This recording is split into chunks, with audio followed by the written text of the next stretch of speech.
পুরো মধ্যপ্রাচ্য জুড়ে চলছে তৃতীয় বিশ্বযুদ্ধের উত্তেজনা। আমাদের হাতে এসেছে গুরুত্বপূর্ণ আপডেট আন্তর্জাতিক সংবাদ। শুরুতেই থাকছে ইসরায়েলের 3টি গুরুত্বপূর্ণ স্থানে ড্রোন হামলা। আরও থাকছে ফিলিস্তিনকে স্বীকৃতি দিতে পশ্চিমা 15 দেশের বড় পদক্ষেপ। এদিকে ওবায়দুল কাদেরের কুকীর্তি ফাঁস করল ভারতীয় মিডিয়া। আরও জানাবো গেরিলা প্রশিক্ষণ নিয়েছে আওয়ামী লীগের কর্মীরা। সব শেষে জানিয়ে দিব দুপুরের মধ্যেই যেসব জেলায় হতে পারে ঝড়। এতক্ষণ শুনছিলেন হাতে থাকা গুরুত্বপূর্ণ আপডেট সংবাদের শিরোনাম, এবারে বিস্তারিত। তবে তার আগে অনুরোধ রইল ভিডিওটিতে একটি লাইক এবং কমেন্ট করে জানিয়ে দিন ভিডিও সম্পর্কে আপনার মূল্যবান মতামত। আরও জানিয়ে দিন ভিডিওটি কোথা থেকে দেখছেন বা কোন জেলা থেকে দেখছেন। ইসরায়েলের 3টি গুরুত্বপূর্ণ স্থানে ড্রোন হামলা। ইসরায়েলের 3টি গুরুত্বপূর্ণ স্থানে ড্রোন হামলা চালিয়েছে ইয়েমেনের হুতি বিদ্রোহীরা। মোট 5টি ড্রোন ব্যবহার করে এই হামলা চালানো হয়। বুধবার দাবি করে এই গোষ্ঠীটি। হুতিদের এক বিবৃতিতে জানানো হয়, প্রথম এই হামলায় ইসরায়েলের অধিকৃত ইয়াফা এলাকায় 2টি ড্রোন নিয়ে একটি গুরুত্বপূর্ণ লক্ষ্যবস্তুতে আঘাত হানা হয়। দ্বিতীয় ও তৃতীয় হামলায় যথাক্রমে আশকেলন ও নেঘেব অঞ্চলে গুরুত্বপূর্ণ লক্ষ্যবস্তুতে আঘাত হানা হয়। হুতিদের এক বিবৃতিতে জানানো হয়, প্রথম এই হামলায় ইসরায়েলের অধিকৃত ইয়াফা এলাকায় 2টি ড্রোন দিয়ে একটি গুরুত্বপূর্ণ লক্ষ্যবস্তুতে আঘাত হানা হয়। দ্বিতীয় ও তৃতীয় হামলায় যথাক্রমে আশকেলন ও নেঘেব অঞ্চলে ইসরায়েলি সামরিক স্থাপনায় লক্ষ্যবস্তু করে আরও 3টি ড্রোন পাঠানো হয়। এ বিবৃতিতে বলা হয়, সব অভিযান সফল হয়েছে এবং যতদিন পর্যন্ত গাজায় আগ্রাসন বন্ধ না হবে এবং অবরোধ না তোলা হবে ততদিন হামলা অব্যাহত থাকবে। এদিকে ইসরায়েলি সেনাবাহিনী জানিয়েছে, ইয়েমেন থেকে ছোড়া একটি ড্রোন তারা সফলভাবে ভূপাতিত করেছে। এর আগে হুতিরা ইসরায়েলের বিরুদ্ধে তাদের সামরিক অভিযানের নতুন ধাপ শুরু করার ঘোষণা দেয়। তারা জানায়, এখন থেকে যেসব জাহাজ ইসরায়েলি বন্দর ব্যবহার করে সেসব কোম্পানির মালিকানাধীন জাহাজগুলোকেও তাদের সম্প্রসারিত নৌ অবরোধের আওতায় আনা হবে। ফিলিস্তিনকে স্বীকৃতি দিতে পশ্চিমা 15 দেশের বড় পদক্ষেপ। ইসরায়েলের লাগাতার আগ্রাসনে বিপর্যস্ত ফিলিস্তিনের গাজা উপত্যকা আজ মৃত্যুপুরীতে রূপ নিয়েছে। 2023 সালের 7 অক্টোবর শুরু হওয়া যুদ্ধ এখনও থামেনি। গেল মঙ্গলবার সন্ধ্যা পর্যন্ত ইসরায়েলি বাহিনীর বর্বর এই হামলায় প্রাণ হারিয়েছেন অন্তত 60,033 ফিলিস্তিনি।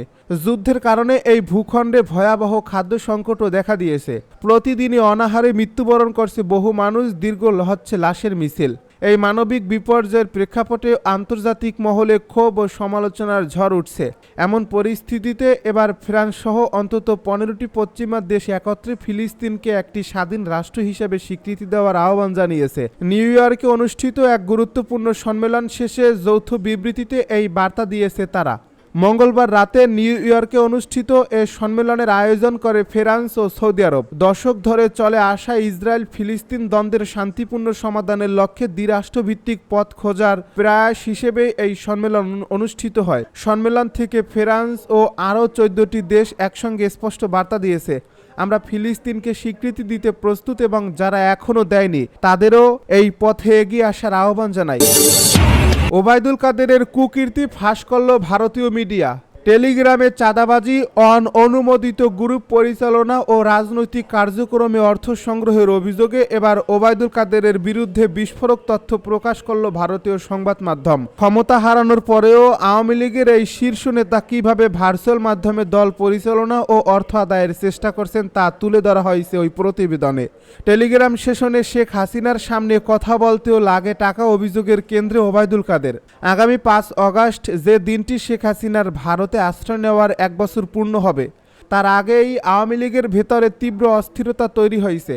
সাবেক প্রধানমন্ত্রী শেখ হাসিনার দল আওয়ামী লীগের একাধিক শীর্ষ সূত্র ভারতীয় সংবাদ মাধ্যম নিউজ 18কে জানিয়েছে, দলটি এখন একাধিক জটিল সমস্যার মুখোমুখি।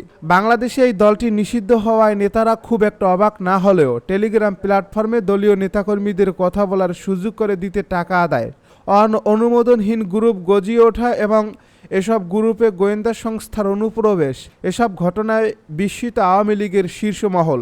গত 1 বছরে টেলিগ্রাম হয়ে উঠেছে পালিয়ে থাকা শেখ হাসিনার দলের মূল সাংগঠনিক প্ল্যাটফর্ম। কিছু গ্রুপে সদস্য সংখ্যা 20 থেকে 30 হাজারেরও বেশি।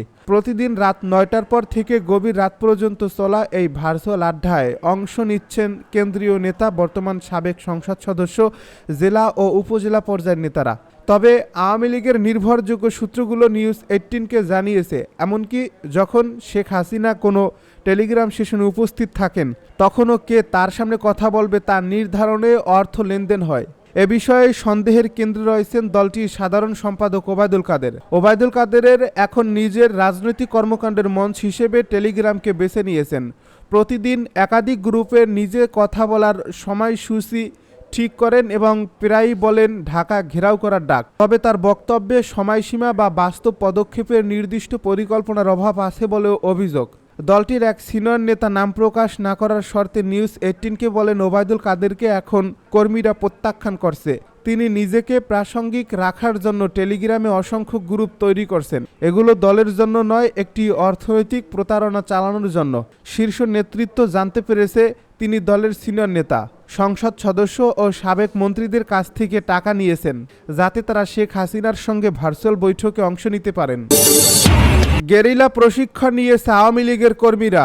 দলীয় কর্মকাণ্ড নিষিদ্ধ থাকা সত্ত্বেও আওয়ামী লীগের বেশ কিছু নেতাকর্মী রীতিমতো গেরিলা প্রশিক্ষণ নিয়েছে, যাদের প্রধান উদ্দেশ্য দেশের মধ্যে বড় ধরনের অরাজক পরিস্থিতি সৃষ্টি করা এবং হাইকমান্ডের সবুজ সংকেত পাওয়ার পরে ঢাকা দখলে নেওয়া। এজন্য মাস্টার প্ল্যানের অংশ হিসাবে তালিকাভুক্ত হাজার হাজার নেতাকর্মী দেশে ও বিদেশে প্রশিক্ষণ নিচ্ছেন।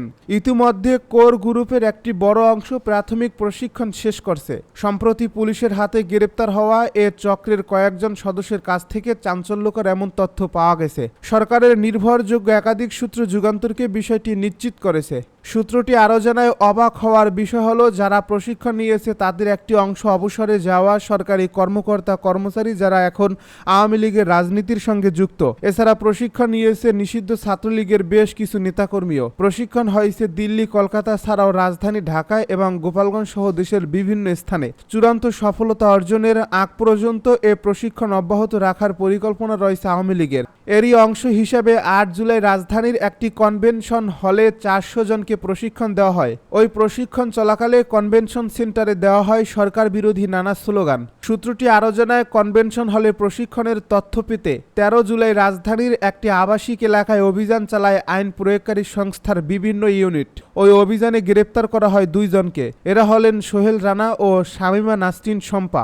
সোহেল রানার বাবার নাম আব্দুস সোবাহান গোলান্দোস, বাড়ি বরগুনার তালতলী থানার মৌপাড়া গ্রামে। রাজধানীর উত্তরা 11 নম্বর সেক্টরে 18 নম্বর রোডে তার বাসা। গ্রেপ্তারকৃত শম্পার স্বামী আহাদুজ্জামান একজন অবসরপ্রাপ্ত সরকারি কর্মকর্তা, বাড়ি গোপালগঞ্জের কাশিয়ানী থানার বরাসুর গ্রামে। বাবার বাড়ি ফরিদপুরের আলফাডাঙ্গা থানার বাজরা গ্রামে। প্রশিক্ষণ কর্মসূচিতে কী ধরনের আলোচনা হয়েছে জানতে চাইলে নাম প্রকাশে অনিচ্ছুক সংশ্লিষ্ট সূত্র জানায়, গ্রেপ্তারকৃতরা এ বিষয়ে অনেক গুরুত্বপূর্ণ তথ্য দিয়েছে। এসব তথ্য যাচাই করে দেখা হচ্ছে তারা জানিয়েছে ঢাকা দখল করাই ছিল তাদের প্রধান টার্গেট। এজন্য তারা সাবেক প্রধানমন্ত্রী শেখ হাসিনার নির্দেশের অপেক্ষায় ছিলেন। পরিকল্পনা মোতাবেক শেখ হাসিনার নির্দেশ পাওয়ার সঙ্গে সঙ্গে সারা দেশ থেকে তালিকাভুক্ত হাজার হাজার নেতাকর্মী একযোগে ঢাকায় চলে আসবেন। সবাই সমবেত হবেন রাজধানীর শাহবাগ মোড় দখল করে জনমনে আতঙ্ক তৈরি সহ জনগণকে জানান দেওয়া হবে যে আওয়ামী লীগের কয়েক লাখ ঢাকা দখলে নিয়ে ফেলেছে। প্রশাসনও তাদের সঙ্গে আছে। তাৎক্ষণিকভাবে এর প্রভাব পড়বে সারা দেশে। পরিকল্পনা অনুযায়ী আওয়ামী লীগের অধ্যুষিত কয়েকটি জেলাসহ দেশের বিভিন্ন স্থানে আওয়ামী লীগের বিভিন্ন পর্যায়ের লোকজন মাঠে নামার সাহস দেখাবে। এমন পরিস্থিতিতে বড় ধরনের সংঘাত ও অরাজক পরিস্থিতি বেগবান করার সব প্রস্তুতি আগে থেকেই ছক করা থাকবে। এভাবে ভয়াবহ পরিস্থিতি সৃষ্টি করতে সক্ষম হলে পরবর্তী পদক্ষেপ হিসেবে শেখ হাসিনাকে ভারত থেকে দ্রুত ফিরিয়ে আনার প্রক্রিয়া শুরু হবে। ওই সময় পরিস্থিতি ও প্রেক্ষাপট বুঝে এ সিদ্ধান্ত নেওয়া হবে। দুপুরের মধ্যে যেসব জেলায় হতে পারে ঝড়। দেশের 7 জেলার উপর দিয়ে সর্বোচ্চ 60 কিলোমিটার বেগে ঝড় ও বজ্রবৃষ্টি হতে পারে বলে জানিয়েছে আবহাওয়া অধিদপ্তর। বৃহস্পতিবার সকাল 9টা থেকে দুপুর 6টা পর্যন্ত দেশের অভ্যন্তরীণ নদীবন্দরগুলোর জন্য দেওয়া এক পূর্বাভাসে তথ্য জানানো হয়। এ পূর্বাভাসে বলা হয়, খুলনা, বরিশাল, পটুয়াখালী, নোয়াখালী, কুমিল্লা, চট্টগ্রাম এবং কক্সবাজার অঞ্চলের উপর দিয়ে দক্ষিণ পূর্ব দিক থেকে ঘন্টায় 45 থেকে 60 কিলোমিটার বেগে অস্থায়ীভাবে ঝোড়ো হাওয়া সহ বজ্রবৃষ্টি হতে পারে। এ সময় এসব এলাকার নদীবন্দরগুলোকে 1 নম্বর সতর্ক সংকেত দেখাতে বলা হয়েছে। এদিকে সর্বশেষ সারা দেশের জন্য দেওয়া 120 ঘন্টার পূর্বাভাসে বলা হয়েছে আজ বরিশাল, চট্টগ্রাম ও সিলেট বিভাগের অধিকাংশ জায়গায় এবং রংপুর, রাজশাহী, ঢাকা, ময়মনসিংহ ও খুলনা বিভাগের অনেক জায়গায় অস্থায়ীভাবে দমকা হাওয়া সহ হালকা থেকে মাঝারি ধরনের বৃষ্টি ও বজ্রবৃষ্টি হতে পারে। সেই সঙ্গে বরিশাল ও চট্টগ্রাম বিভাগের কোথাও কোথাও মাঝারি থেকে অতি ভারী বর্ষণ হতে পারে। সারা দেশে দিন ও রাতের তাপমাত্রা প্রায় অপরিবর্তিত থাকতে পারে।